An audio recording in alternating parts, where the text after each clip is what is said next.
tension কমে গেছে বাজারে বাজারে মার্কশিট নিছি 1000 খরচে ঘরে ঘরে বাজার হবে সংসারে পাইকারি.com বিড়িতে টেনশন কমে গেছে বাজারে মার্কশিট নিছি 1000 খরচে ঘরে ঘরে বাজার হবে সংসারে পাইকারি.com বিড়িতে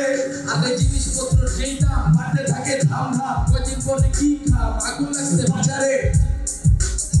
থাকে দাম দাম কদিন পরে কি খাম আগুন লাগছে বাজারে টেনশন কমে গেছে বাজারে পাইকারি.com বিড়িতে খরচ বাজার হবে ঘরে ঘরে সংসারে পাইকারি.com বিড়িতে টেনশন কমে গেছে বাজারে মার্কশিট নিছি 1000 কম খরচে ঘরে ঘরে বাজার হবে সংসারে পাইকারি.com বিড়িতে টিম সব